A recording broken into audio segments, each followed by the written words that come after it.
ओम नमः शिवाय। हर हर महादेव। जय शिव शंभो। जब कभी भी जीवन में आपको कोई बड़ा नुकसान होगा तो ईश्वर आपको कुछ संकेत देंगे। अगर सही समय पर उन संकेतों को आप समझ जाएंगे तो आप अपनी बहुत ज़्यादा खुद की मदद कर पाएंगे। उन संकेतों को समझने के बाद आपको यह एहसास होगा कि ईश्वर की हम पर कितनी कृपा है कि हमारे साथ कुछ भी बुरा होने से पहले वो हमें संकेत दे रहे हैं। तो जब कभी भी कोई बड़ा नुकसान होगा, कोई हानि होगी या कोई क्षति होगी आपके जीवन में, तो ईश्वर आपको यह संकेत देंगे। इन संकेतों को सही समय पर समझ ले और इन संकेतों को समझने के साथ ही अगर कुछ प्रयोग है वो अगर आप कर लेंगे तो इन पूरी नकारात्मक जो भी आपके साथ नुकसान हो रहा है आप उससे बच सकते हो। सबसे पहला, आपको ईश्वर हमेशा जब कभी भी किसी के साथ कुछ नुकसान उसका होने वाला है तो कुछ महीनों से, कुछ हफ्तों से नकारात्मक सपने आना शुरू हो जाता है। बहुत ज़्यादा नकारात्मक सपने अगर आपको आ रहे हैं तो आपको सावधान हो जाने की आवश्यकता है कि हमें कोई नुकसान होने वाला है। उसमें सपनों में इस तरह के नुकसान होते देखना, क्षति पहुंचते देखना, बहुत ज़्यादा चीज़ें, बहुत नकारात्मक सपने आना, और एक दो बार आए तो सामान्य प्रतिक्रिया है, लेकिन अगर बार बार आ रहे हैं तो वहाँ पर क्वेश्चन मार्क है, वहाँ पर हमें सावधान हो जाने की आवश्यकता है।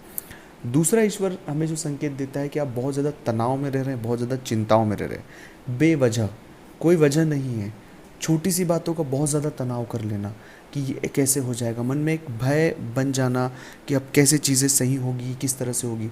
हमारा ऐसा स्वभाव नहीं है सामान्य तौर पर, लेकिन हम न जाने क्यों बेवजह बहुत ज़्यादा तनाव, बहुत ज़्यादा सोचने लग गए, ओवर थिंक करने लग गए, और जीवन में चीज़ें जो सही हो रही थी वो धीरे धीरे खराब होती जाएगी। तो ये दूसरा संकेत है जिस संकेत को आपको बहुत डीप समझने की आवश्यकता है। तीसरा, हम अनुशासनहीन हो रहे हैं। जब कभी भी व्यक्ति अनुशासनहीन हो जाता है तो उसके साथ कोई बड़ा नुकसान हो जाता है। अनुशासनहीन होने से अगर सामान्य जीवन में कोई व्यक्ति उसे नुकसान होता है, एक सामान्य सी बात है, लेकिन अनुशासनहीन होने से मतलब है कि जो व्यक्ति अनुशासन को पसंद करता है वो अनुशासित खुद रहता है, लेकिन वो चाहते हुए भी, न चाहते हुए भी अनुशासन को तोड़ रहा है। उसके जीवन में बहुत सारे अनुशासन होता है, चाहे वो प्रेम में अनुशासन हो, व्यापार में अनुशासन हो, धन में अनुशासन हो। अनुशासन का दायरा बहुत बड़ा है, तो उस अनुशासन को अगर कोई तोड़ता है तो उसे बहुत ज़्यादा आर्थिक नुकसान होता है, और ईश्वर इन बातों का संकेत हमें देता है। चौथा होता है कि कई बार हमारा मन नहीं लगना शुरू होता है।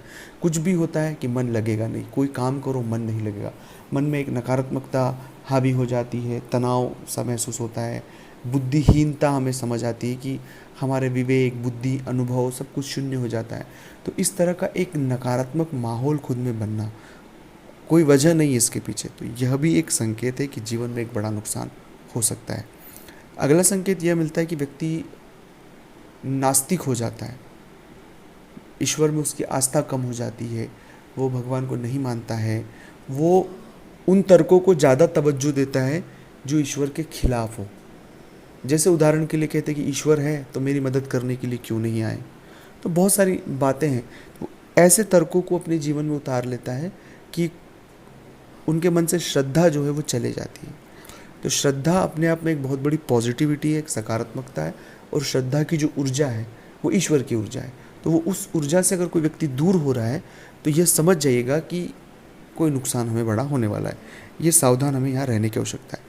अब ये सभी अगर संकेत आपको मिल रहे हैं और आप चाहते हैं कि इनसे कैसे बचा जाए, तो स्क्रीन पर मेरा नंबर चल रहा है, आप व्हाट्सएप पर अपॉइंटमेंट लें, अपॉइंटमेंट लेकर मुझसे बात करें। उसका फीस शुल्क लागू है। दोस्तों, मिलते हैं अगले वीडियो में। ओम नमः शिवाय। हर हर महादेव।